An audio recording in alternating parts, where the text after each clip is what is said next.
अच्छा, last class अपन ने formula discuss किया था ना वहां पे।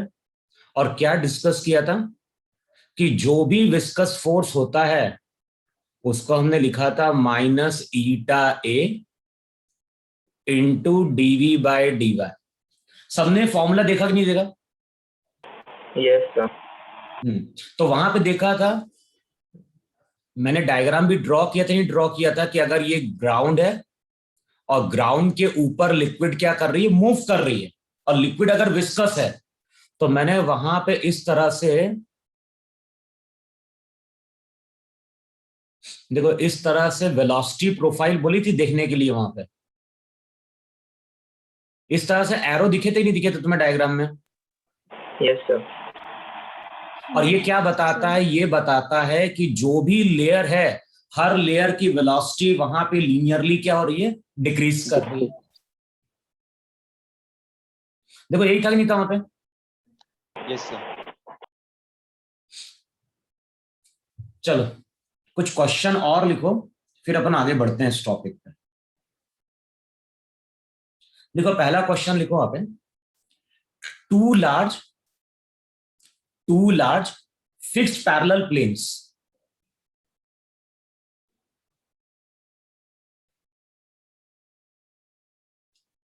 two large fixed parallel planes are 12 millimeter apart. Two large fixed parallel planes are 12 millimeter apart. The space between the surfaces, two large fixed parallel planes are 12 millimeter apart. The space between the surfaces is filled with oil of viscosity 0.972, is filled with oil of viscosity 0.972 Newton second per meter square. Newton second per meter square.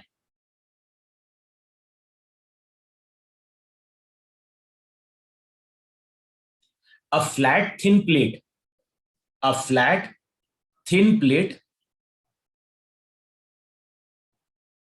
a flat thin plate, area लिखो 0.25 metre square. A flat thin plate 0.25 meter square area moves through the oil at a velocity of 0.3 meter per second. At a velocity of 0.3 meter per second.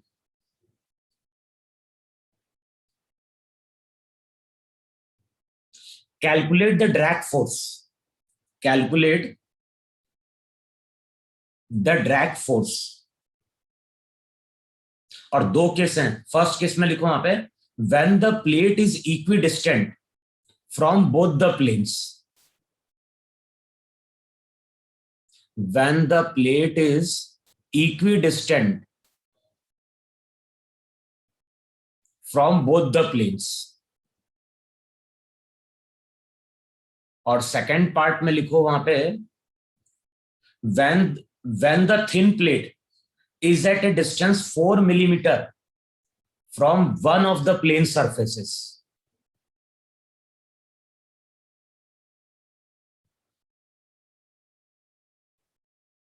और देखो इस तरह से diagram है कि नहीं है वहां पे? ये जो येलो वाली लाइन है ये तुम्हारे वहां पे क्या है, फिक्स्ड प्लेन्स है, और इनके बीच में हम क्या कर रहे हैं, एक प्लेट को मूव करा रहे हैं, और इसकी वेलोसिटी कितनी दी हुई है, प्लेट की वेलोसिटी दी हुई है यहां पे 0.3 मीटर पर सेकेंड. इन दोनों के बीच का डिस्टेंस दिया है कि नहीं दिया है? और ये जो दोनों फिक्स्ड प्लेन हैं ये 12 मिलीमीटर अपार्ट है. अब बताओ हमें कैलकुलेट क्या करना है? हमें कैलकुलेट करना है जो रेड कलर मैंने शो किया है या ऑरेंज कलर जो शो किया, बताओ यही प्लेट है कि नहीं?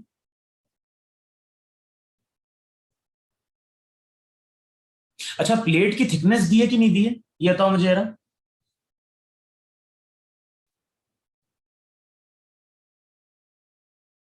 मैं तुमसे पूछ रहा हूँ, प्लेट की कोई थिकनेस दी है क्या? सर एरिया दिया है। बस एरिया दिया है? Yes sir. ठीक है। अब ये बताओ, फर्स्ट केस में जो भी प्लेट है वो प्लेट मिड पे है कि नहीं है? Yes sir. और उसको हम खींच रहे हैं। अच्छा, ये रिजल्ट मैंने लिखवाया था कि जो भी लिक्विड की लेयर सॉलिड सरफेस के कांटेक्ट में रहती है उसकी वेलोसिटी जीरो होगी, नहीं जीरो होगी? इसका मतलब है कि यहां पे जो लेयर होगी उसकी वेलोसिटी जीरो होगी, और यहां पे जो लेयर होगी उसकी वेलोसिटी भी क्या होगी, जीरो होगी। अच्छा, अब जब इस प्लेट को खींचेंगे, बताओ प्लेट के ऊपर भी विस्कस लिक्विड है और प्लेट के नीचे भी विस्कस लिक्विड है कि नहीं है? इसका मतलब यह हुआ कि टॉप वाले सरफेस पे भी फोर्स लग रहा होगा, और नीचे वाला जो सरफेस रहेगा, बताओ उसमें भी लिक्विड के कारण फोर्स लगेगा कि नहीं लगेगा? तो जो टोटल ड्रैग फोर्स लग रहा होगा, वो टोटल ड्रैग फोर्स बताओ F1 प्लस F2 के बराबर होगा कि नहीं होगा? बोलो है ना? सर ड्रैग फोर्स मतलब? अबे ड्रैग फोर्स का मतलब विस्कस फोर्स। अबे ड्रैग का मतलब क्या है, जो रोकने की कोशिश कर रहा है। अब ये यस तुम सर। बताओ मुझे यहाँ पे, अगर मुझे F1 F2 की वैल्यू कैलकुलेट करनी है तो हमें फॉर्मूला यही यूज करना पड़ेगा कि नहीं यूज करना पड़ेगा? F1 के लिए eta A into dv by D y, और डीवी बाय डी वाई का मतलब लिखवाया था वेलोसिटी ग्रेडियंट। तो चेक करो यहां पे, अगर मैं डीवी बाय डी वाई की बात कर रहा हूं,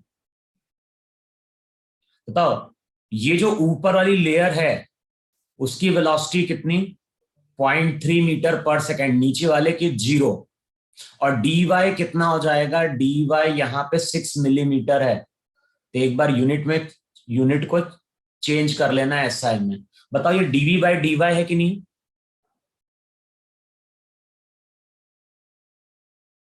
अबे वेलोसिटी ग्रेडियंट होगा कि नहीं होगा ये नीचे वाली लेयर के लिए, और जो ऊपर वाला यस। लिक्विड रहेगा उसके लिए भी यही रहेगा ही नहीं रहेगा, डीवी बाय डी वाई।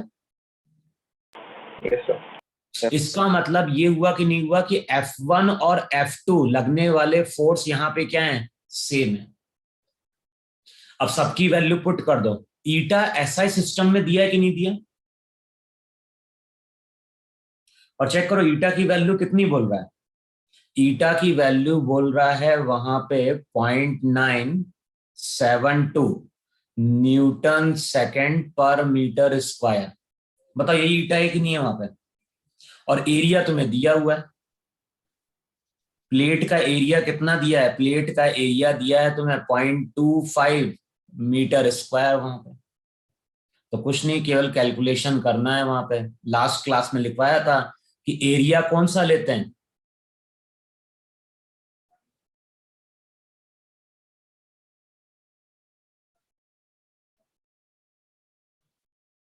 बताओ ये ऊपर वाला एरिया कंसिडर करते ही नहीं करते हैं?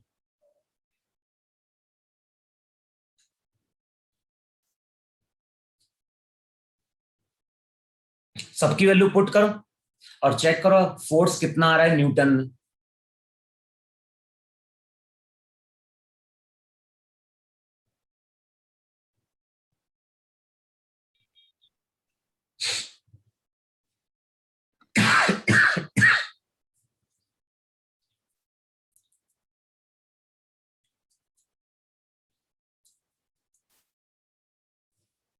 जब प्लेट को हम मिड से पुल करेंगे ना, तो ध्यान रखना डीवी बाय डी वाई दोनों के लिए सेम रहेगा, एरिया भी दोनों के लिए सेम है, ईटा भी सेम है, लिक्विड का ऊपर नीचे का। तो अभी इस केस में दोनों पे फोर्स सेम लग रहा, तो हमारा जो आंसर आएगा वो आएगा ट्वाइस ऑफ F1।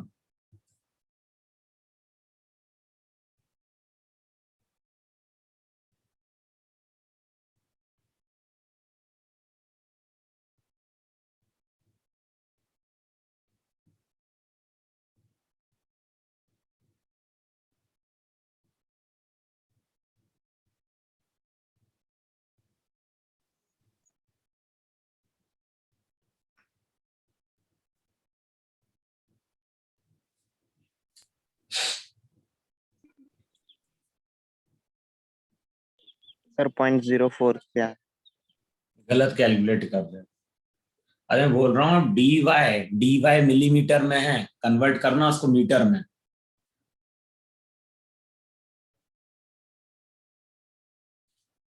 बाकी सब तो सब दिया ऐसा ही सिस्टम में। 24.7. Total force Yes, total. देखो चेक करो, जो टोटल फोर्स आता है वो यहाँ पे आएगा ट्वाइस ऑफ F1 या ट्वाइस ऑफ F2, और इसकी वैल्यू इसी के आसपास आती है। कैलकुलेशन करके देखो, जो वैल्यू दी है आंसर वो दिया है 24.3 न्यूटन। देखो इतना बन रहा है कि नहीं बन रहा है? अच्छा, सेकेंड केस में क्या बोल रहा है? सेकेंड केस में बोल रहा है प्लेट मिड पे नहीं है, और प्लेट किसी एक सरफेस से बताओ 4 मिलीमीटर डिस्टेंस पे है कि नहीं। और बताओ अगर 4 मिलीमीटर डिस्टेंस पे होगी तो यहां पे वेलोसिटी ग्रेडियंट अलग अलग होगा कि नहीं होगा वहां पे? अब देखो, जब F1 कैलकुलेट करने जाएंगे तो फॉर्मूला यूज करेंगे ईटा इंटू ए।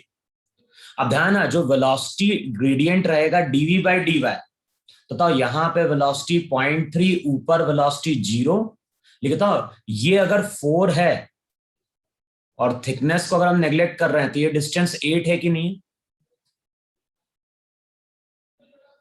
तो एक केस में आएगा 8, ये मिलीमीटर में कन्वर्ट कर देना वहां पे उसको मीटर में। और जब F2 कैलकुलेट करोगे तो F2 के लिए होगा ईटा ए, लेकिन वेलोसिटी ग्रेडियंट हो जाएगा 0.3 माइनस 0/4, ये मीटर पर सेकेंड, ये मिलीमीटर। दोनों को ऐड करो और चेक करो F1 प्लस F2 की वैल्यू क्या होगी।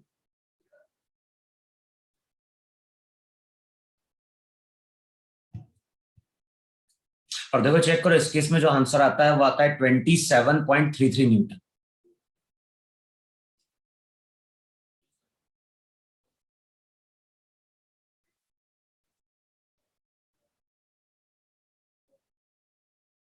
और कई बार क्वेश्चन ऐसा ही बन जाता है कि ऊपर की लिक्विड अलग कर देगा, नीचे की लिक्विड अलग कर देगा, तो वहां पे ईटा को भी वेरी कराता है।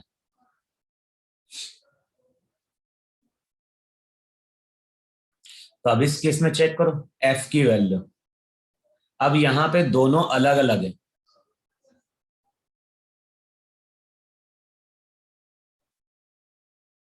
चेक करो F1 प्लस F2 27 न्यूटन के आसपास आ रहा है कि नहीं आ रहा? Yes, sir. 27.33. 27 देखो चेक करो बन रहा है कि नहीं बन रहा है इतना सबका? यस सर बन रहा है। बन रहा है ना। इसमें एक क्वेश्चन और करेंगे फिर आगे बढ़ेंगे अपन लोग।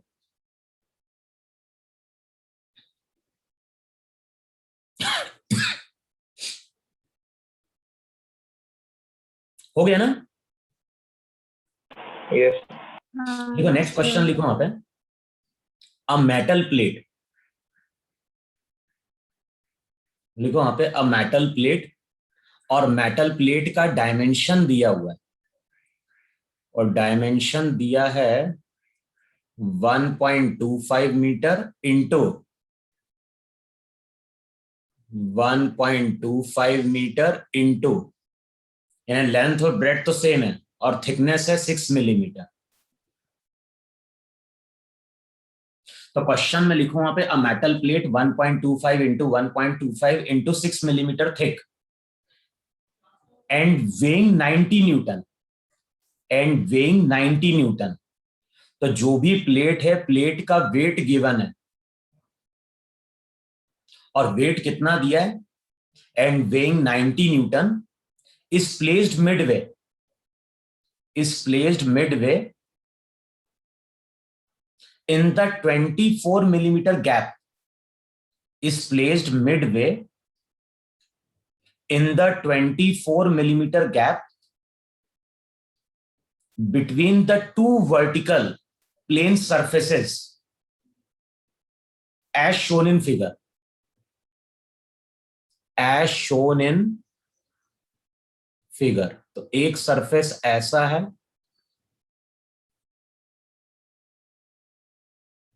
और एक सरफेस तुम्हारा यहाँ पे ऐसा है,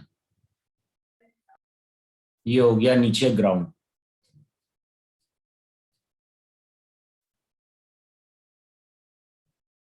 लिखा है ना? Yes, sir. अब क्या बोल रहा है वहां पे, and weighing 90 Newton is placed midway in the 24 millimeter gap between the two vertical planes as shown in figure. The gap is filled with oil. The gap is filled with oil of specific gravity 0.85. The gap is filled with an oil of specific gravity 0.85 and viscosity 3 Newton second per meter square and velocity 3 Newton second per meter square.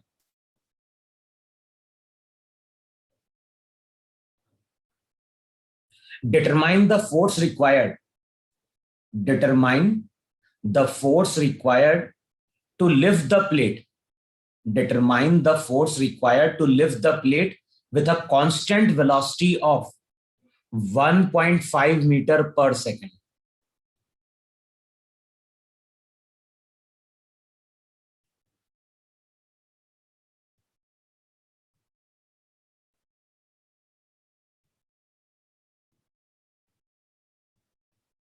लिखा question?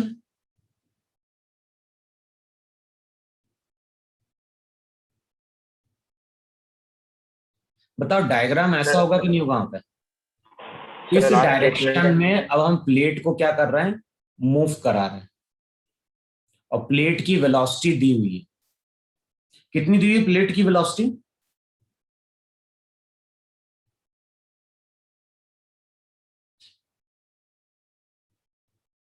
अच्छा, question में केवल क्या बोल रहा है, constant velocity से move करा रहे हैं, वेलोसिटी कितनी दी है, 0.15 मीटर पर सेकेंड। और ये भी गिवन है कि प्लेट बताओ फिर से मिड में है कि नहीं है, और जो दोनों प्लेन सरफेसेस हैं उनके बीच का डिस्टेंस दिया है 24 मिलीमीटर।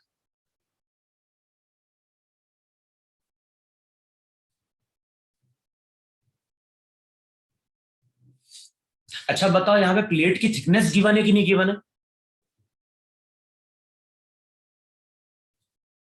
अबे यहाँ पे प्लेट की थिकनेस गिवन है कि नहीं गिवन है?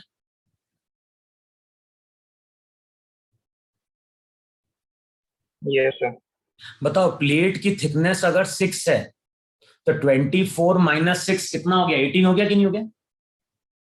और Yes, sir. बताओ 18 का हाफ, इसका मतलब है कि ये जो सरफेस रहेगा, चेक करो ये 9 मिलीमीटर पे होगा कि नहीं होगा, और ये वाला जो सरफेस रहेगा ये भी वहां पे क्या होगा, 9 मिलीमीटर के गैप पे रहेगा। बताओ ऐसा है कि नहीं है?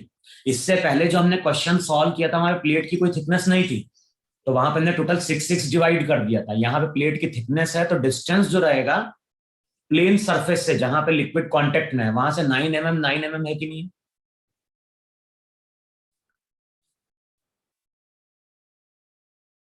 अब क्वेश्चन में ये बोल रहा है कि जो भी प्लेट है ये प्लेट मूव कर रही है कांस्टेंट वेलोसिटी से।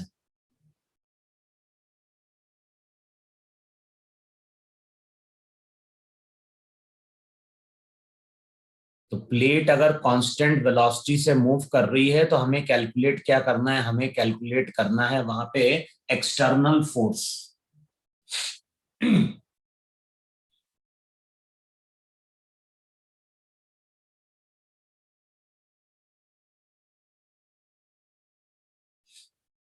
अब चेक करके बताओ आंसर कितना आ रहा है।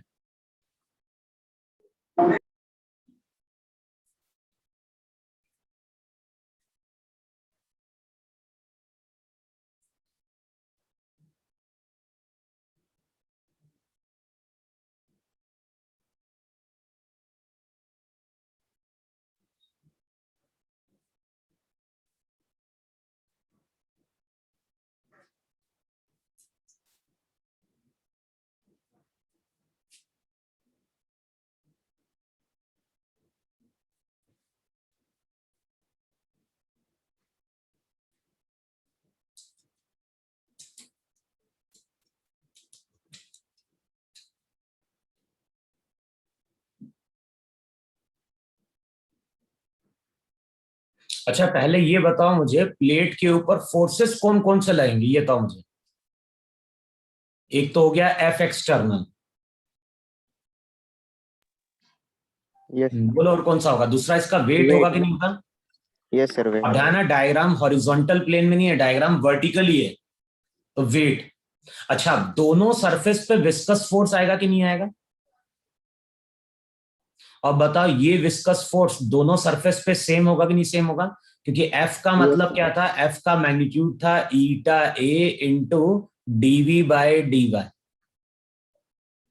अब बताओ डीवी बाय डी वाई दोनों सरफेस के लिए सेम होगा कि नहीं सेम होगा। डीवी बाय डी वाई हो जाएगा 0.15 अपॉन क्या हो गया 9 मिलीमीटर, बाद में कन्वर्ट कर देना उसको मीटर में। बताओ दोनों पे विस्कस फोर्स सेम होगा कि नहीं सेम होगा। यहां पे जो लेयर कांटेक्ट में रहेगी उसकी वेलोसिटी 0, और यहां पे जो लिक्विड की लेयर कांटेक्ट में रहेगी उसकी वेलोसिटी 0। बताओ इसके अलावा कोई फोर्स है कि नहीं है प्लेट के ऊपर।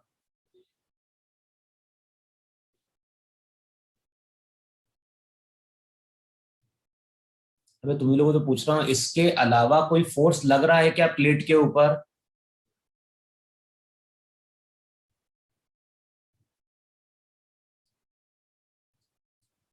बोलो हाँ है ना, कुछ तो बोलोगे नहीं बोलोगे।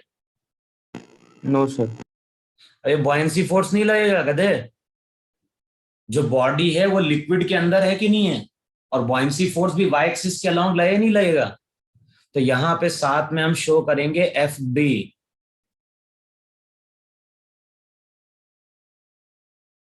बॉयंसी फोर्स को विस्कस और नॉन विस्कस से कौन मतलब है, बॉयंसी फोर्स का मतलब होता है volume inside the liquid density of liquid into g. अब बताओ यहां पे अगर हम फोर्स को बैलेंस करेंगे तो इक्वेशन क्या होगी, इक्वेशन होगी F external plus F B, किसके बराबर, twice of F plus M G के। अब सबकी वैल्यू पुट करो और चेक करो एफ एक्सटर्नल कितना। देखो डायग्राम क्लियर हुआ कि नहीं क्लियर हुआ सबको।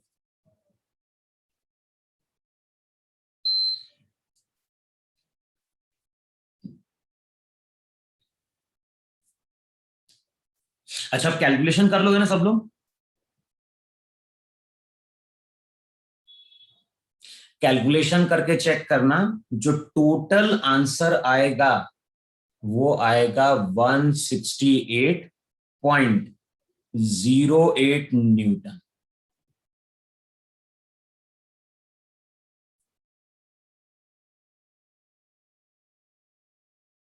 बोलो कैलकुलेशन कर लोगे या नहीं कर लोगे।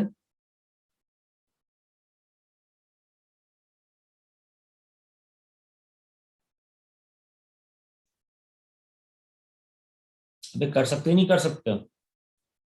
एफ की वैल्यू मालूम है, बॉयंसी फोर्स क्या होगा, बॉयंसी फोर्स होगा total volume inside the liquid density of liquid into G, liquid की स्पेसिफिक ग्रेविटी गिवन है, मल्टीप्लाई कर दो 1000 से, और प्लेट का वॉल्यूम तुम्हें मालूम है 1.25 इंटू 1.25 इंटू 6/1000। कर लोगे ना कैलकुलेशन आप।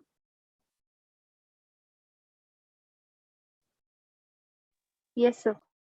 लिखो नेक्स्ट क्वेश्चन लिखो वहां पे।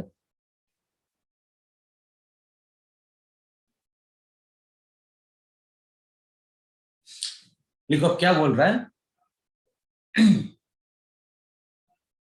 As per the shown in figure, as per as per the shown figure, as per the shown figure, the central solid cylinder starts, as per the shown, as per the shown figure, the central solid cylinder starts with initial angular velocity omega naught, with initial angular velocity omega naught. Find out the time after which the angular velocity becomes half. Find out the time after which the angular velocity becomes half. और इसका diagram draw करें।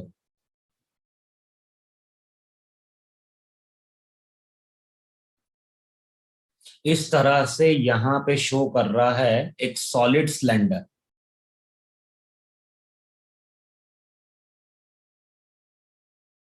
फिर यहां पे show कर रहा है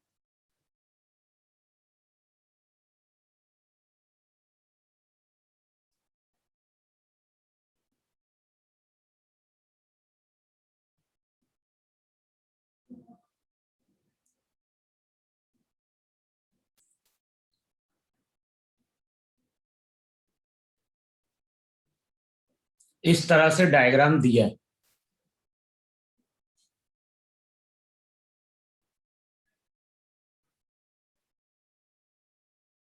ये जो बीच वाला है ये हमारा यहां पे क्या है, सॉलिड सिलेंडर।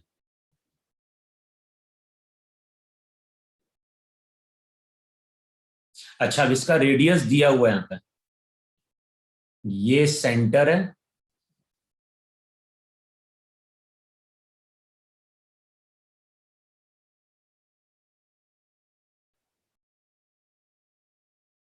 ये जो डिस्टेंस है ये डिस्टेंस r1 है और बाहर वाले का डिस्टेंस वहां पे r2 है। अच्छा, जो सॉलिड सिलेंडर है उसका मास दिया है m। बीच वाला सिलेंडर सॉलिड है और सॉलिड सिलेंडर को हम क्या कर रहे हैं, एक और सिलेंड्रिकल कंटेनर में लाके प्लेस कर रहे हैं, लेकिन इस सिलेंड्रिकल कंटेनर में यहां पे लिक्विड फिल्ड है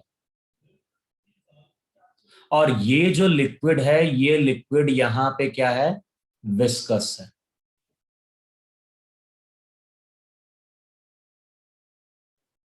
तो क्वेश्चन में क्या बोल रहा है, क्वेश्चन में बोल रहा है सिलेंडर का मास m, जो लिक्विड फिल्ड है उसकी कोफिशिएंट ऑफ विस्कोसिटी ईटा, और क्वेश्चन में बोल रहा है कि t इक्वल्स टू 0 पे इस सिलेंडर को हमने रोटेट कराना स्टार्ट किया एंगुलर वेलोसिटी ओमेगा नॉट से। बताओ डायग्राम क्लियर हुआ कि नहीं क्लियर हुआ वहां पे? अच्छा, ये जो लेंथ दी है ये लेंथ l दी है।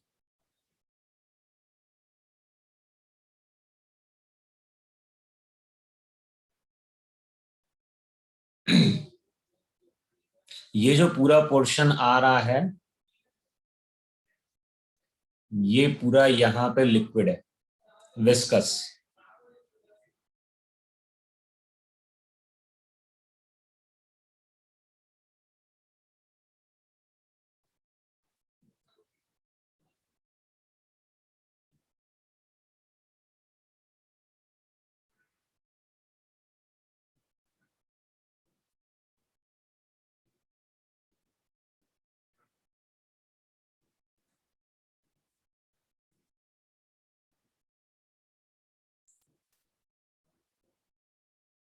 हम्म। अब बताओ क्वेश्चन में क्या बोल रहा है, हमें टाइम कैलकुलेट करना है ना वहां पे। Yes, sir. Yes, sir. Question में बोल रहा है कितने टाइम बाद इसकी एंगुलर वेलोसिटी आधी रह जाएगी। तो वो टाइम कैलकुलेट करना है जब angular velocity omega not by 2 हो जाएगी।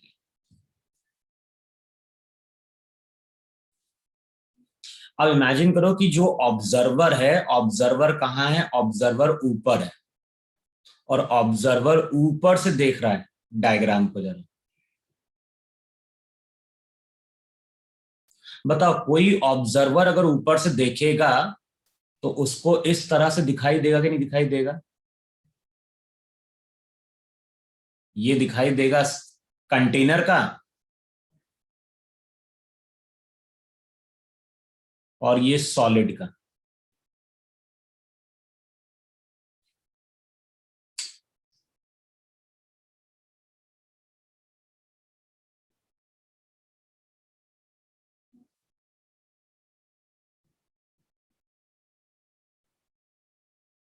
और ये हो गई इसकी एक्सिस। बताओ ऐसे डायग्राम दिखेगा नहीं दिखेगा? अच्छा, जब ये सिलेंडर को अगर हम रोटेट कराएंगे तो जितनी भी लिक्विड को, जो भी लिक्विड है लिक्विड को हम कंसिडर करेंगे कि नंबर ऑफ लेयर से मिलकर बनी है। अब बताओ, जो सिलेंडर रोटेट करेगा तो लिक्विड की लेयर भी रोटेट करेगी रोटेट करेगी? अबे जब सिलेंडर रोटेट करेगा तो यहाँ पे इस तरह से नंबर ऑफ लिक्विड की लेयर्स होंगी कि नहीं लेयर्स होंगी? Yes, sir. इस तरह से ऐसी नंबर ऑफ लेयर्स होंगी। अच्छा बताओ, जो लेयर किसके कांटेक्ट में होगी? जो लेयर सिलेंडर के कांटेक्ट में होगी उसकी initial angular velocity omega not होगी कि नहीं होगी?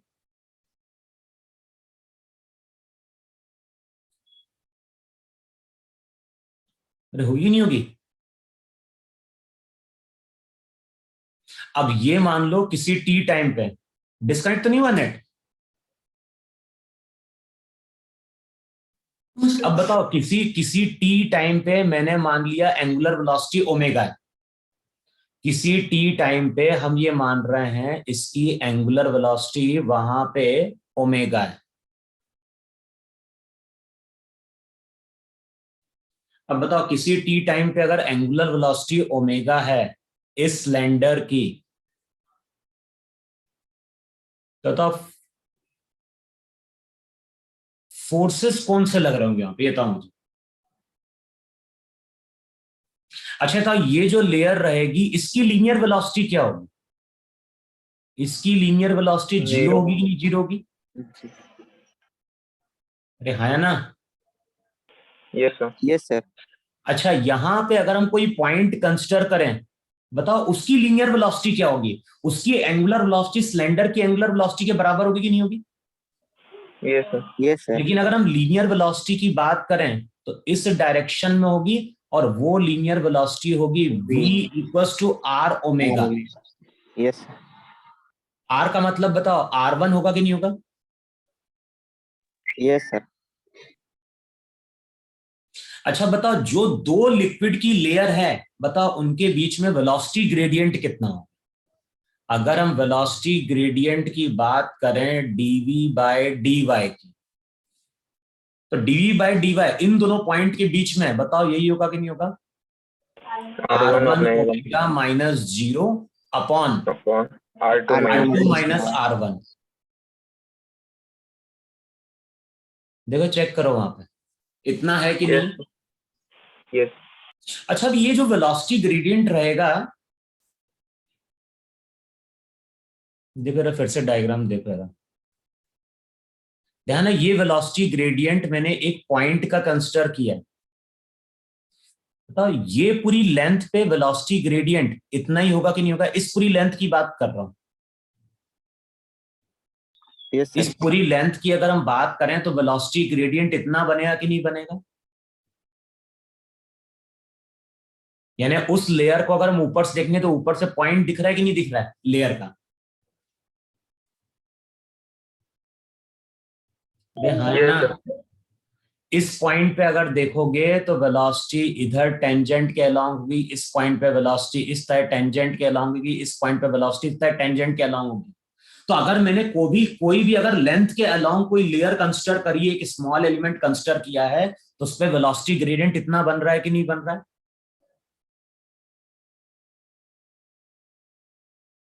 अरे बन रहा है या नहीं बन रहा है? अच्छा, अब इस वेलोसिटी ग्रेडियंट के कारण इस स्मॉल एलिमेंट पे बताओ इस डायरेक्शन में विस्कस फोर्स आएगा कि नहीं आएगा? और बताओ जो भी विस्कस फोर्स होगा उसको हम लिखेंगे एफ ईटा। एरिया मान लो डीए। एरिया कौन सा हमने डीए पकड़ा है? ये वाला एरिया पकड़ा है वहां पे डीए। तो ईटा इंटू डीए इंटू क्या हो जाएगा? R1 omega upon R2 minus R1। बताओ ये विस्कस फोर्स F उस स्ट्रिप पे लगेगा ही नहीं लगेगा?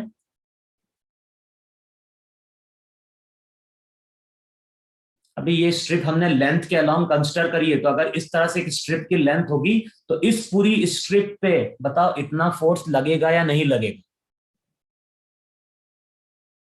और बताओ ये जो फोर्स रहेगा, ये फोर्स अब सेंटर के अबाउट टॉर्क क्रिएट कर रहा होगा। तो एक स्मॉल एलिमेंट पे जो टॉर्क लगेगा वो हो जाएगा F into R1। Value put करोगे तो वहां पे हो जाएगा ईटा R1 square omega upon R2 minus R1 into DA। बताओ, ये तो एक स्ट्रिप पे टॉर्क लग रहा है, टोटल के लिए इसको हम क्या करेंगे, इंटीग्रेट करेंगे। तो जो टोटल टॉर्क निकल के आएगा वो हो जाएगा ईटा R1 square omega upon R2 minus R1। और बताओ इंटीग्रेशन ऑफ डीए क्या देगा। ऐसी अगर हम सभी स्ट्रिप के एरिया को क्या करें, इंटीग्रेट करें, तो वो बताओ 2 पाई R1 इंटू एल होगा कि नहीं होगा। अबे होगा या नहीं होगा इतना। Yes sir. अच्छा बताओ, ये टॉर्क कांस्टेंट है या वेरिएबल है। टॉर्क बताओ ओमेगा पे डिपेंड कर रहा है कि नहीं डिपेंड कर रहा। Yes, sir. ये टॉर्क वेरिएबल हुआ। और टॉर्क को हम क्या लिख सकते हैं, टॉर्क को हम लिख सकते हैं वहां पे आई इंटू अल्फा। अच्छा, स्लेंडर सॉलिड है, सॉलिड स्लेंडर का मोमेंट ऑफ इनर्शिया डिस्क के बराबर होता ही नहीं होता है। Yes, तो sir. इसको यहां पे लिखोगे mr1 square by 2 into alpha. Yes, sir. अब यहां से हमें क्या मिलेगा, यहां से हमें अल्फा की इक्वेशन मिलेगी नहीं मिलेगी। और याद होगा अल्फा को हम लोग क्या लिखते थे, अल्फा को हम लिखते थे D omega by D T. तो टर्म को सेपरेट आउट करो और डी ओमेगा को एक साइड लेके जाओ, ओमेगा को एक साइड लेके जाओ, उसको इंटीग्रेट कर दो। और इंटीग्रेशन की लिमिट क्या पुट करनी है, इंटीग्रेशन की लिमिट पुट करनी है जब टाइम t इक्वल टू 0 था, एंगुलर वेलोसिटी ओमेगा नॉट थी, t टाइम बाद angular velocity omega not by 2 हो जाएगी।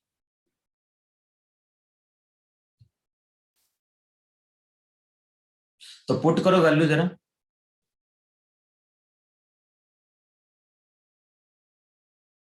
और अगर क्वेश्चन में अगर पूछता ना किसने कितने रिवोल्यूशन कंप्लीट किए, तो वो भी हम कैलकुलेट कर लेते हैं।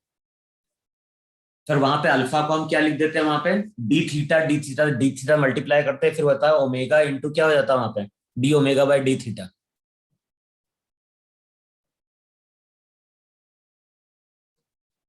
चेक करो, जो भी है वो तुम्हें इंटीग्रेट करना है। और इंटीग्रेट करने के बाद चेक करो, जो टाइम आता है टी, वो आ रहा है यहां पे m R2 minus R1 upon 4 पाई ईटा एल R1 इंटू आता है यहां पे log 2। और आना भी चाहिए वहां पे। अल्फा को डी ओमेगा बाई टी लिखोगे, ओमेगा एक साइड आएगा तो D omega by omega log omega होगा कि नहीं होगा। और उस साइड इंटीग्रेशन dt का t हो जाएगा वहां पे, बाकी सब टर्म कांस्टेंट है।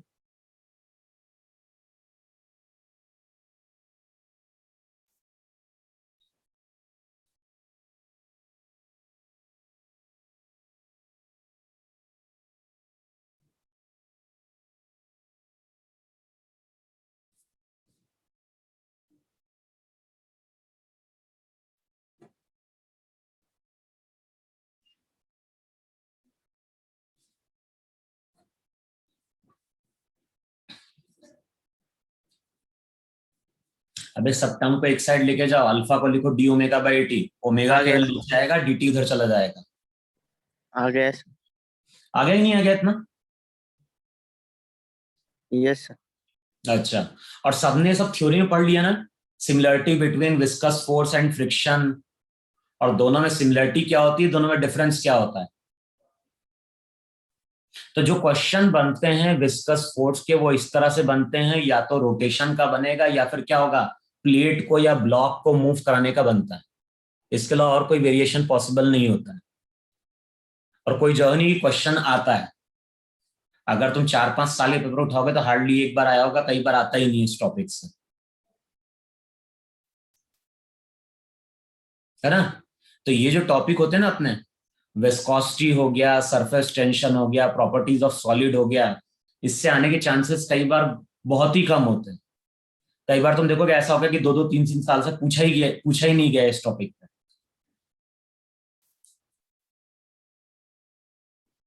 हो गया इतना? अभी रब करूं ना? Yes, sir.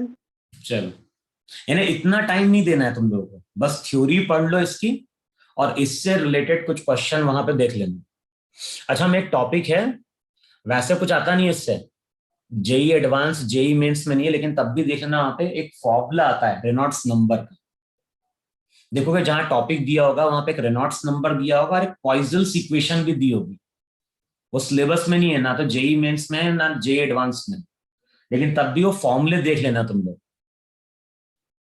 दिखा था कहीं पे Reynolds number? Reynolds number, critical velocity, तो उस पर ऐसा एज सच न्यूमेरिकल कुछ नहीं बनता, लेकिन थ्योरी पढ़ लेना वहां। ठीक है, नेक्स्ट हेडिंग डालो वहां पे, affect of temperature on the viscosity. Next लिखो वहां पे, affect of temperature on the viscosity,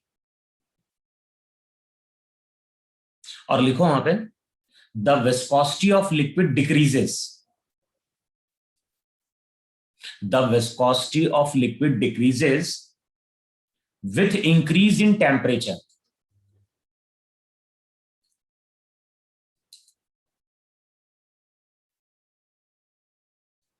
The viscosity of a liquid decreases with increase in temperature and increases with decrease in temperature. तो relation लिख लेना वहां पे, ईटा जो रहता है वो इनवर्सली प्रोपोर्शनल टू 1/√T होता है। T वहां पे टेम्परेचर होता है। अच्छा, कभी देखा है, जैसे मान लो तेल ठंडा है, मान लो ऑयल ठंडा है और ऑयल में हम स्पून को स्टीयर करें और छोड़ दें, तो स्पून जल्दी रुकती है, टाइम बाद रुकती है? जल्दी। जल्दी रुकती है। अब इमेजिन करो कि जो ऑयल हम यूज करने जा रहे हैं, ऑयल को हमने गर्म कर दिया और गर्म ऑयल में हम फिर से चम्मच डाल रहे हैं, अब चम्मच को हम स्टीयर करके छोड़ेंगे, तो अब क्या होगा? अब उसी चम्मच को रुकने में ज्यादा टाइम लगेगा नहीं लगेगा? Yes sir. तो अभी हम बात कर रहे हैं बेसिकली लिक्विड की, तो जैसे अगर हम ऑयल को गर्म कर देंगे तो विस्कोसिटी घटेगी कि नहीं घटेगी? Yes. और ठंडा कर देंगे ऑयल को तो क्या होगा? विस्कोसिटी वहां पे क्या होगी? बढ़ जाएगी। तो ध्यान रखना, लिक्विड के केस में जो विस्कोसिटी रहती है वो इनवर्सली प्रोपोर्शनल टू √T होती है। फिर आगे लिखो इसी में, on the other hand the value of viscosity of gas, ये हम बात कर रहे हैं किसके लिए? लिक्विड के लिए। इसी में आगे लिखो वहां पे, on the other hand the value of viscosity of gases increases with the increase in temperature. तो गैस के लिए जो विस्कोसिटी रहती है वो directly proportional to root temperature होती है।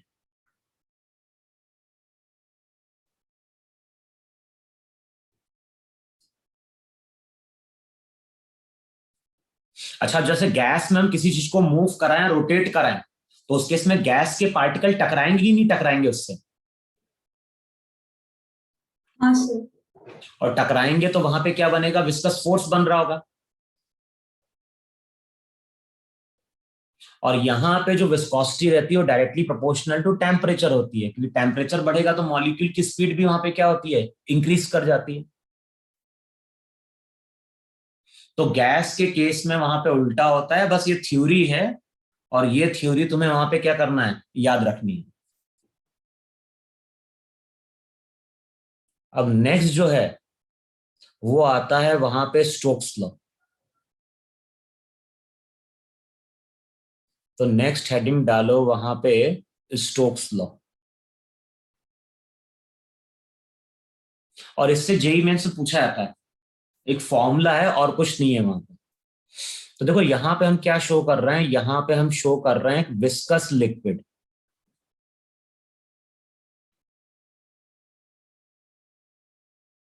ये हमारी विस्कस लिक्विड है और विस्कस लिक्विड में यहां कहीं हमारे पास क्या है? एक स्फेरिकल बॉल है। ये जो फॉर्मूला है, ये फॉर्मूला इस साइंटिस्ट स्टोक्स ने क्या किया था, डिराइव किया था। था ना, ये जो स्टोक्स लॉ है वो एप्लीकेबल है किसके लिए, फॉर स्फेरिकल ऑब्जेक्ट।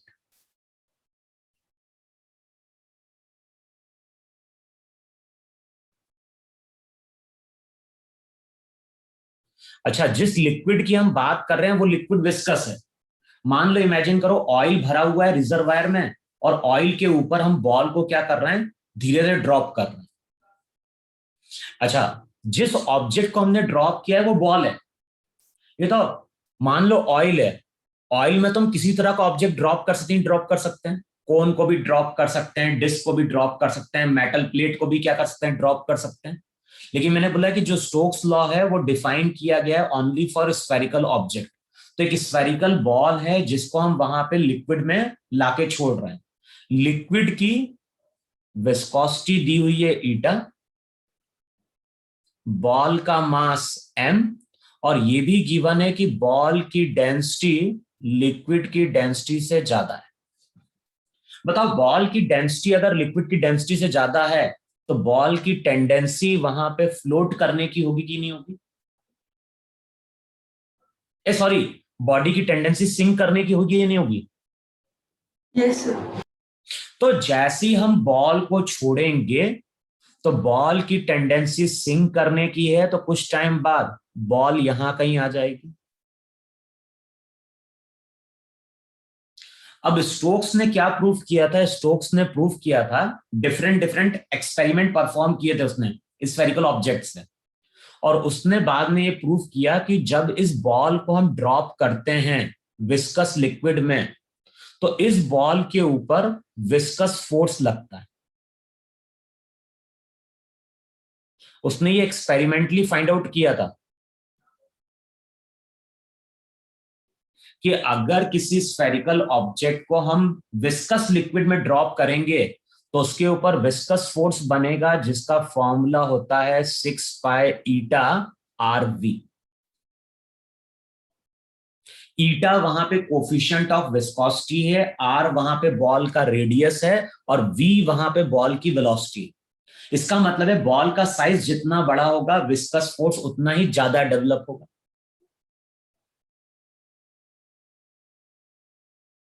और ध्यान होगा, ऐसा ही फॉर्मूला हमने यूनिट एंड डायमेंशन में भी डिराइव किया था, डिराइव किया था।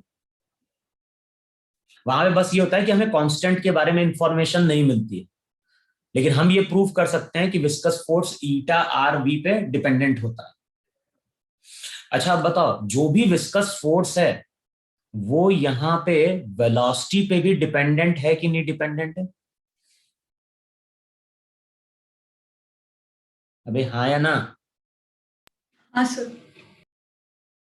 अच्छा, अब ये बताओ, अभी तो बॉल क्या है, अभी तो बॉल यहां पे लिक्विड को जस्ट टच कर रही है। बताओ, जिस टाइम पे बॉल लिक्विड को टच कर रही होगी और बॉल को हम छोड़ रहे होंगे, बताओ बॉल के ऊपर केवल कौन सा फोर्स लगेगा उस टाइम पे।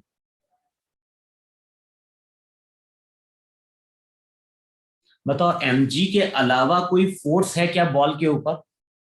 बॉल को हमने लिक्विड के जस्ट कांटेक्ट में लाके छोड़ा है, तो बॉयंसी फोर्स है नहीं अभी, विस्कस फोर्स अभी डेवलप नहीं होगा, क्योंकि विस्कस फोर्स किस पे डिपेंड करता है, वेलोसिटी पे डिपेंड करता है। तो इनिशियली अगर देखोगे तो डायग्राम यही होगा कि नहीं होगा वहां पे।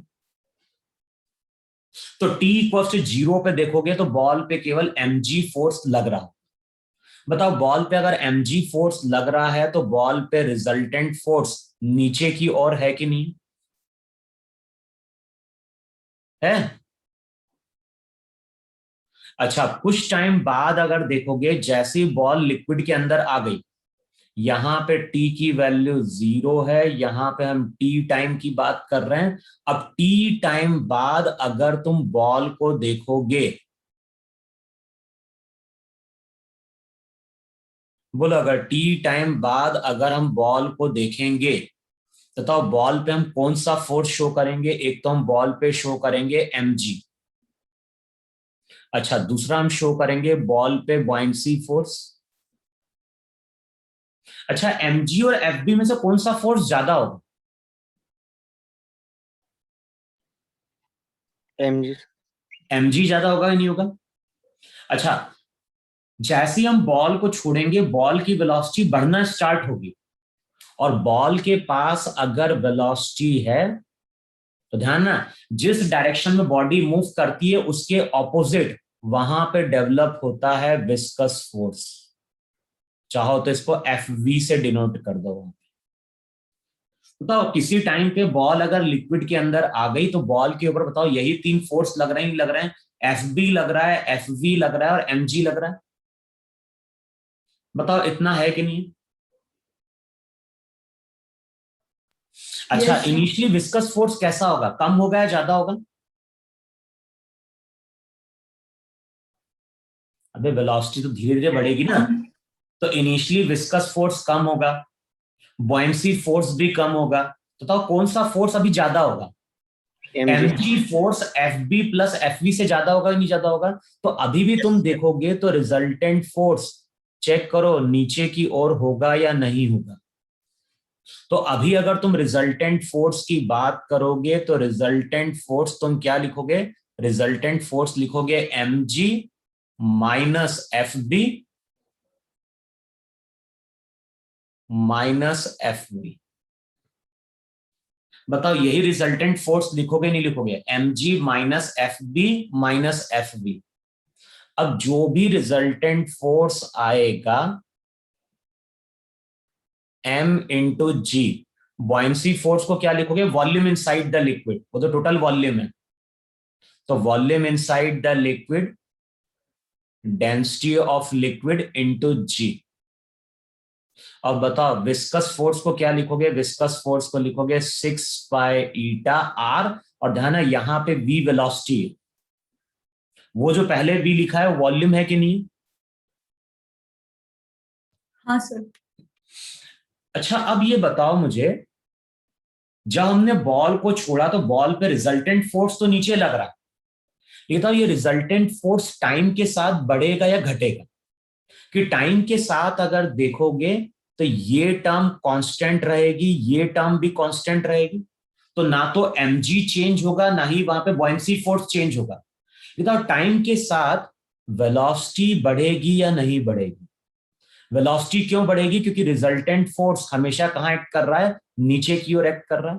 और ये हमने मैकेनिक्स में पढ़ा है कि अगर रिजल्टेंट फोर्स कंटिन्यूअसली नीचे की ओर एक्ट कर रहा है तो वेलोसिटी बढ़ती जाएगी नहीं बढ़ती जाएगी?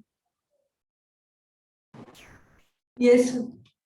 तो यहां पे ध्यान रखना है, जैसे ही हम बॉल को छोड़ते हैं तो बॉल की वेलोसिटी कंटिन्यूअसली इंक्रीज करती है। अच्छा बताओ, बॉल की वेलोसिटी अगर बढ़ेगी तो विस्कस फोर्स भी बढ़ेगा कि नहीं बढ़ेगा? और विस्कस फोर्स अगर बढ़ेगा तो रिजल्टेंट फोर्स वहां पे डिक्रीज करेगा या नहीं डिक्रीज करेगा?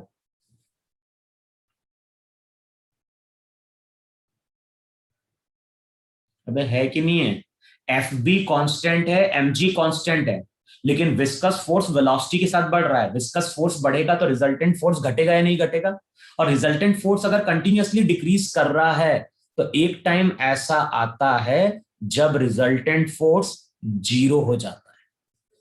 और जिस टाइम पे रिजल्टेंट फोर्स जीरो होगा उस टाइम पे ये जो बॉल रहेगी, ये बॉल कांस्टेंट वेलोसिटी से चलना स्टार्ट कर देती है, और उस वेलोसिटी को हम टर्मिनल वेलोसिटी वीटी बोलते हैं।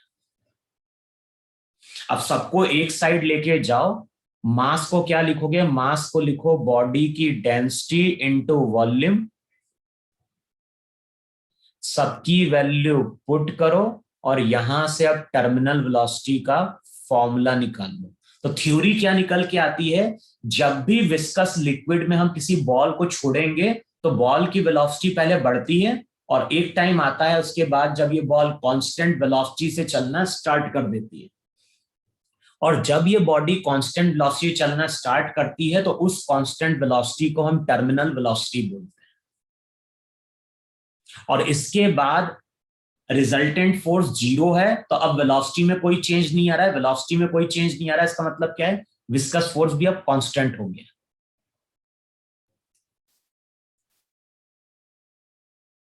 अब चेक कर लो टर्मिनल वेलोसिटी का एक्सप्रेशन क्या आ रहा है।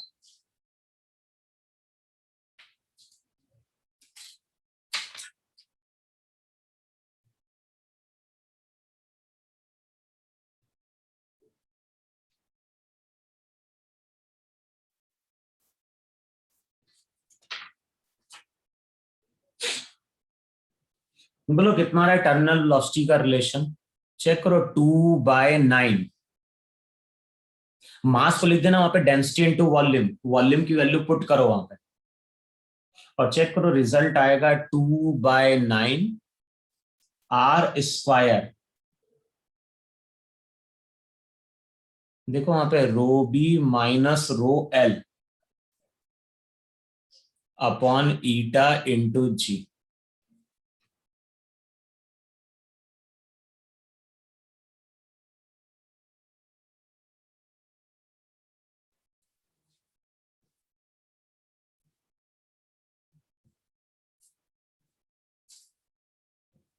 यस सर, आ रहा है। आ रहा है ना? और ध्यान है ये फॉर्मूला तुम्हें याद रखना, क्योंकि एग्जाम में इस फॉर्मूले को हम डिराइव करने नहीं बैठेंगे।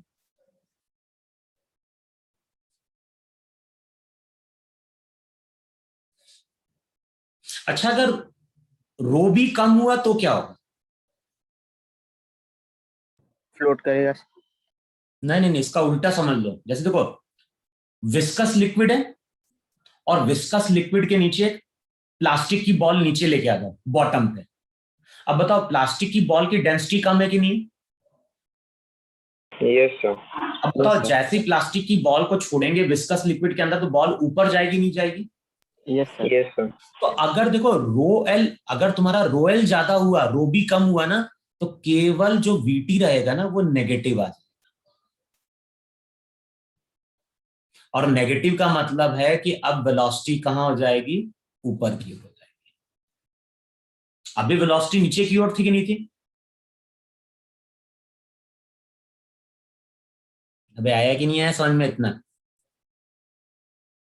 मैंने बोला है अगर बॉडी की डेंसिटी कम होगी और बॉडी को अगर हम नीचे छोड़ेंगे तो बॉडी ऊपर जाने की कोशिश करेगी, तो जब ये बॉडी ऊपर की ओर जाएगी तो पहले वेलोसिटी बढ़ेगी और कुछ टाइम बाद उसकी वेलोसिटी क्या होगी? कांस्टेंट हो जाएगी।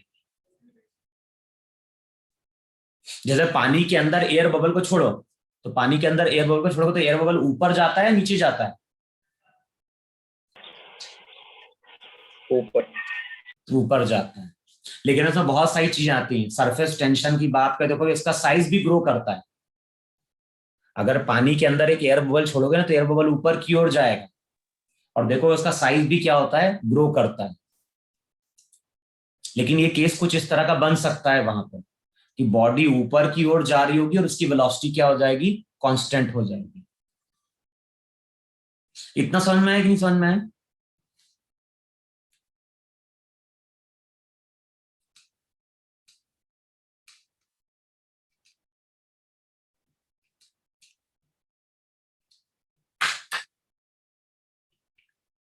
हो गया इतना?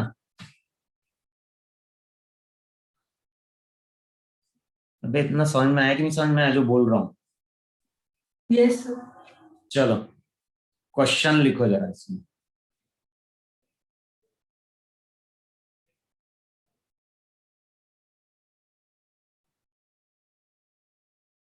लिखो वहां पे a spherical ball of radius 10 to the power -4 मीटर। A spherical ball, a spherical ball of radius 10 to the power -4 meter and density। तो जो भी स्फेरिकल बॉल है उसका रेडियस दिया हुआ है यहाँ पे 10 to the power -4 metre and density दी हुई है वहां पे 10 to the power 4 kg per metre cube. ये बॉडी की डेंसिटी गिवन है। तो क्वेश्चन में बोल रहा है spherical ball of radius 10 to the power -4 metre and density 10 to the power 4 kg per metre cube falls freely under gravity through a distance h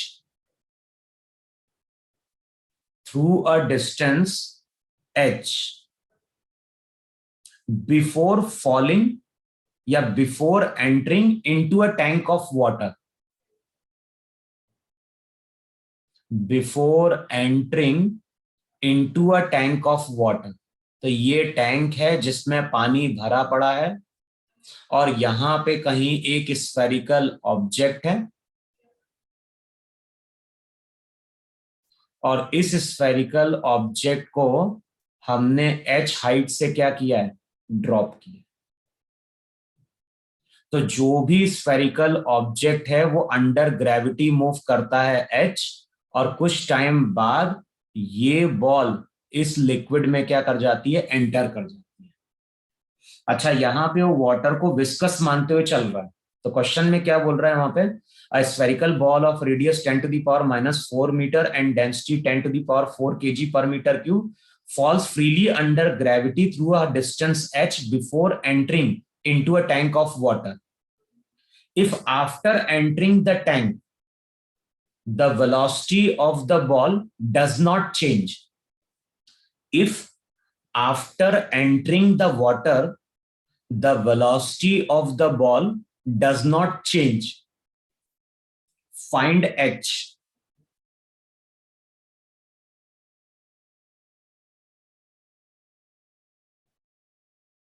और जो वाटर है, वाटर की विस्कोसिटी दी हुई है, और लिखो वहां पे इसकी विस्कोसिटी दी है 9.8 into 10 to the power -6 newton second per metre square.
अबे वैसे जनरली क्या होता है, जैसे ही बॉडी विस्कस लिक्विड में एंटर करती है उसकी वेलोसिटी पहले बढ़ती है फिर कांस्टेंट होती है, लेकिन क्वेश्चन में क्या बोल रहा है, जैसे ही बॉल एंटर कर रही है उसकी वेलोसिटी कांस्टेंट हो गई, तो इसका मतलब टर्मिनल वेलोसिटी की बात कर रहे नहीं बात कर रहे।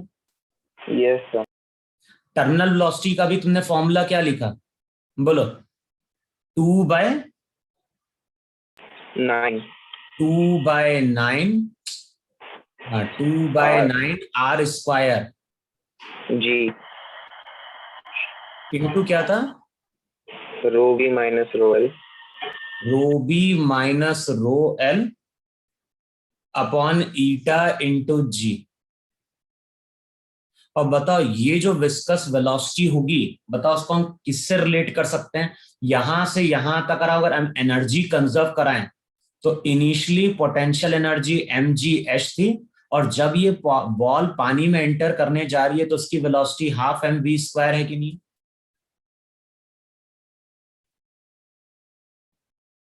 अबे है कि नहीं है। ये फॉर्मूला मैंने कब अप्लाई किया है, पानी में एंटर होने के पहले, तो पानी के एंटर होने के पहले तो एनर्जी कंजर्व होगी, तो mgh हाफ mv² के बराबर होगी। बताओ जो वेलोसिटी आ रही है, वेलोसिटी वहां पे √2gh आ रही कि नहीं आ रही है, तो जो टर्मिनल वेलोसिटी होगी वो बेसिकली √2gh होगी, और यहां से हमें h की वैल्यू मिलेगी। बाकी सब मालूम है कि नहीं मालूम है, रेडियस मालूम है, रोबी मालूम है, रोएल मालूम है, ईटा मालूम है, तो यहां से h मिल जाएगा, और कैलकुलेट कर देना, h की वैल्यू 20 के आसपास आती है, अप्रोक्सीमेटली 20 मीटर। चेक कर लो h की वैल्यू इतनी बन रही कि नहीं बन रही वहां पर।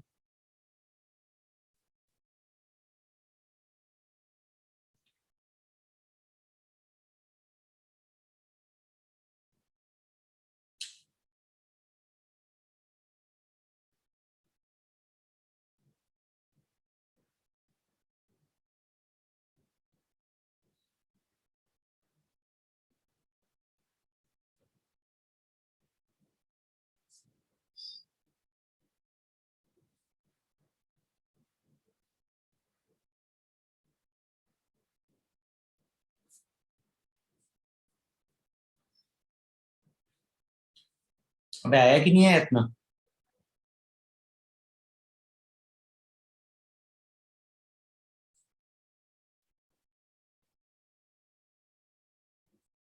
अभी दोनों की वैल्यू पुट कर दो, स्क्वायर कर दो। ईटा 9.8 है, अप्रोक्सीमेटली 10 कर दो। हमें तो एक रफ वैल्यू निकालनी है कितनी आ रही है वहां पर। यार जी की वैल्यू 9.8 पुट कर दो, 9.8 तो कैंसिल आउट हो जाएगा ना फिर अपना।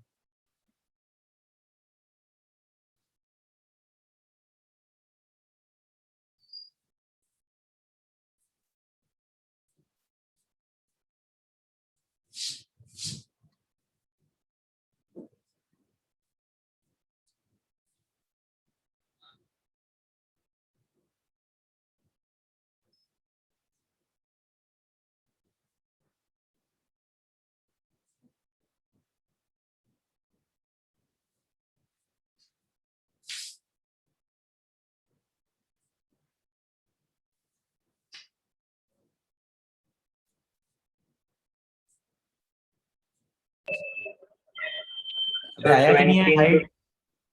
सर 20 × 10⁸ आ रहा है। ये कहाँ से आ रहा है हाइट? रेडियस भी तो चेक करो। सर मीटर में ही है रेडी। मेरे पास तो 20 मीटर लिखी है हाइट। यस सर 20 आ रहा है।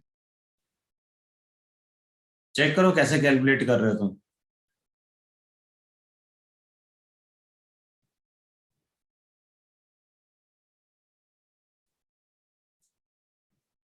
भाई 10⁻⁻6 है, वहां पे क्या होगा 10⁻⁻8, तो रो बी माइनस रो एल, ईटा जी कैंसिल आउट हो गया, उधर से जी को 10 कर दो अप्रोक्सीमेटली। चेक करो हाइट आ रही कि नहीं आ रही 20। भाई आर का स्क्वायर है ना 10⁻⁻8, नीचे 10⁻⁻6, तो 10⁻⁻2 बचा ऊपर, तो फिर रो बी माइनस रो एल करोगे।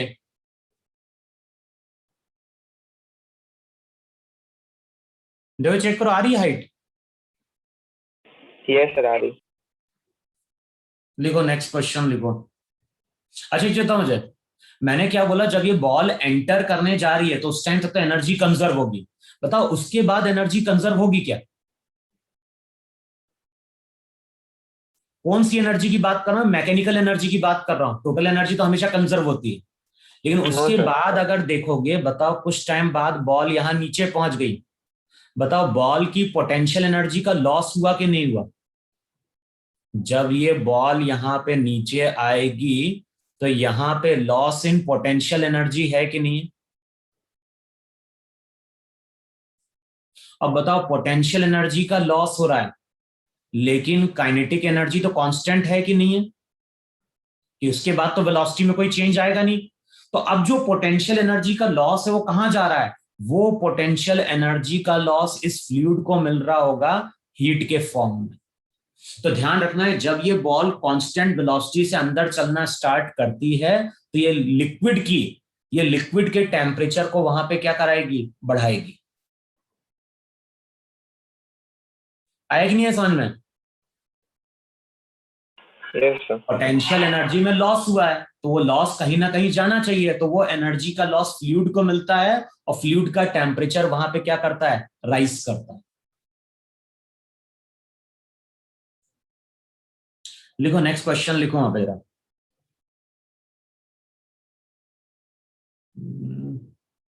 लिखो an air bubble of radius 1 millimeter, an air bubble of radius 1 millimeter is allowed to rise through a long cylindrical column, is allowed to rise through a long cylindrical column. तो ये cylindrical column है, यहां पे हमारा क्या है, liquid भरा हुआ है,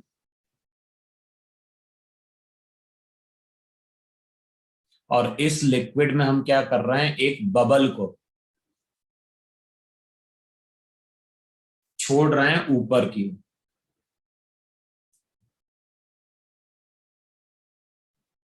तो क्वेश्चन में क्या बोल रहा है, an air bubble of radius 1 millimeter is allowed to rise through a long cylindrical column of a viscous liquid of radius 5 centimeter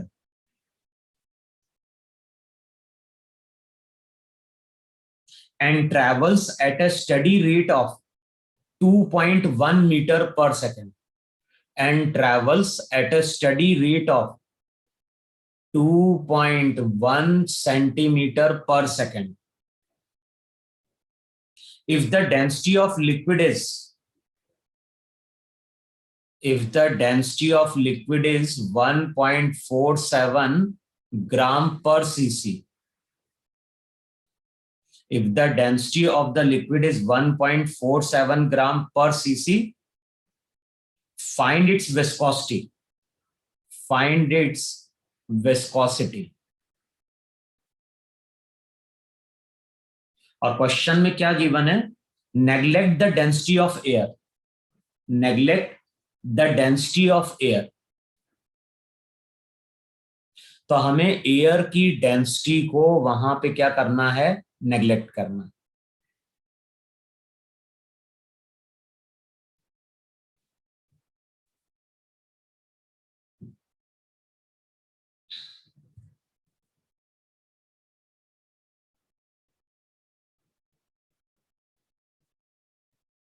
ball का फ्री बॉडी, इसका एयर वाले का फ्री बॉडी डायग्राम ड्रॉ कर दो वहां पे।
बताओ, बॉल का अगर हम फ्री बॉडी डायग्राम ड्रॉ करेंगे तो बॉल पे फोर्सेस कौन कौन से शो करोगे? बताओ, बॉल ऊपर की ओर जा रही है तो बॉल पे विस्कस फोर्स पीछे की ओर बनेगा ही नहीं बनेगा, नीचे की ओर।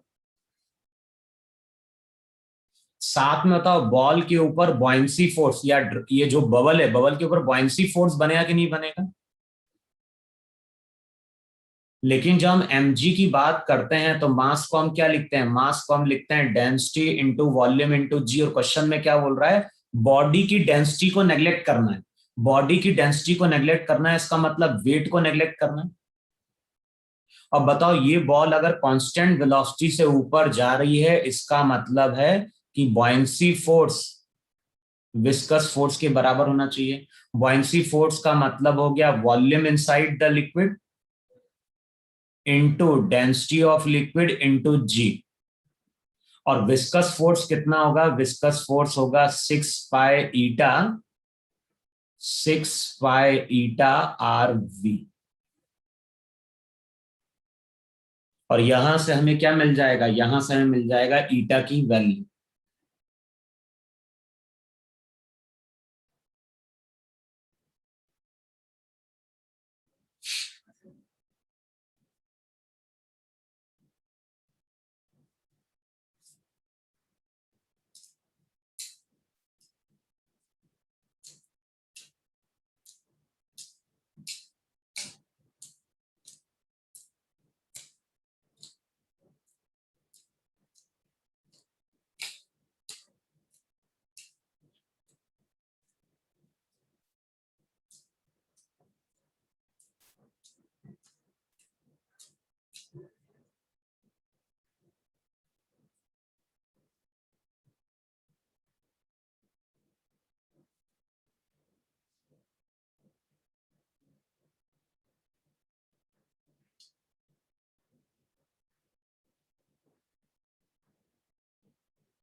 लिख लिया?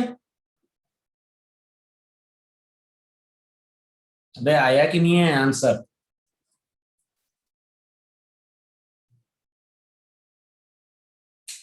अबे इतना टाइम लगेगा तुम लोगों को कैलकुलेट करने के लिए?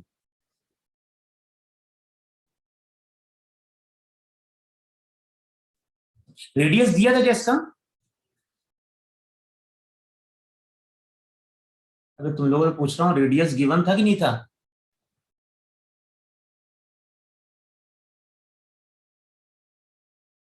डिस्कनेक्ट हो गई क्या?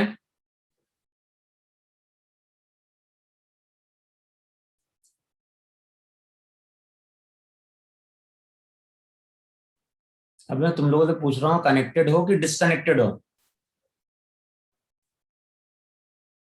हाँ,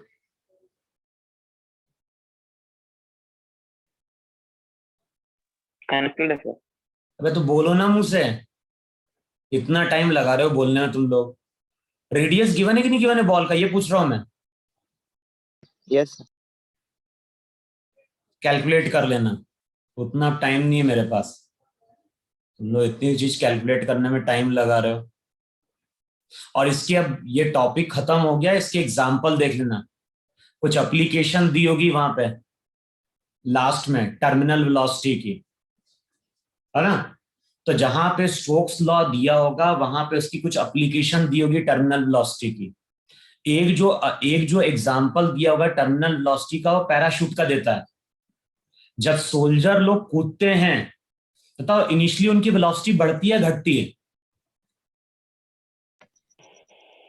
बढ़ती। बढ़ती सर। इनिशियली बढ़ती है। क्यों बढ़ती है? क्योंकि उसके ऊपर एक तो फोर्स लग रहा होगा mg, दूसरा वहां पे क्या लग रहा होगा, एयर के कारण उस पर लगता है विस्कस फोर्स, साथ में वहां पे लग रहा होगा बॉयंसी फोर्स भी एयर के कारण। मान लो हम बॉयंसी फोर्स को नेग्लेक्ट भी कर दें, तो इनिशियली जब सोल्जर कूदता है तो mg ज्यादा होता है और fv कम होता है, लेकिन टाइम के साथ क्या हो रहा है, टाइम के साथ विस्कस फोर्स बढ़ रहा है और mg घटता है, क्योंकि हाइट के साथ g की वैल्यू घटती है। और एक टाइम आता है जब सोल्जर हमारा टर्मिनल वेलोसिटी vt से क्या करता है, मूव करता है। लाइक कुछ टाइम बाद जब वो पैराशूट ओपन कर देता है तो पहले तो उसकी वेलोसिटी बढ़ती है, फिर तो उसके बाद उसकी वेलोसिटी धीरे धीरे करके कांस्टेंट हो जाती है, नहीं हो जाती? Yes sir. तो यहाँ पे भी कुछ कुछ लॉजिक वहां पे किसका लगता है, टर्मिनल वेलोसिटी का ही लगता है। तो मैंने क्या बोला है, जहां पे टर्मिनल वेलोसिटी दी होगी वहां पे एक दो क्वेश्चन और दिए होंगे। कुछ क्वेश्चन देखना इस तरह दिए होंगे कि दो पानी के ड्रॉप हैं, गिर रहे हैं, वो आपस में स्टिक कर गए और आपस में स्टिक करके एक बन गए, तो वहां पे वॉल्यूम को इक्वेट कर देना। पहले वाले ड्रॉप का वॉल्यूम दूसरे वाले ड्रॉप का वॉल्यूम मिला के नया ड्रॉप बन गया, उसका नया रेडियस कैलकुलेट कर लेना। तो नई नई वहां पे टर्मिनल वेलोसिटी पूछता है। तो इस तरह के क्वेश्चन कुछ ऑब्जेक्टिव में दिए होंगे, उनको ट्राई कर लेना। अभी शाम को क्लास है कि नहीं है? Yes sir. तो वहां पे Yes, अपन sir. स्टार्ट करेंगे सरफेस टेंशन, है ना? तो ये जो टॉपिक है, ये टॉपिक कंप्लीट है। अब तुम लोग करके देख लो वहां पे। इसकी थ्योरी पढ़ लो। आता है तो केवल जेई मेंस में आता है, एडवांस में तो बहुत ही कम पूछा जाता है टॉपिक। लेकिन मेंस में टर्मिनल वेलोसिटी के क्वेश्चन आते हैं, कई बार पूछे जाते हैं। तो इसके कुछ क्वेश्चन करके देख लेना वहां पे, ठीक है? अबे कुछ तो बोला करो, ठीक है हाँ नहीं, यस सर। सोते रहते हो नहीं तो यस तुम सर। लोग। करके आना इतना। शाम को स्टार्ट करेंगे सरफेस टेंशन हम लोग। Okay yes sir. सर।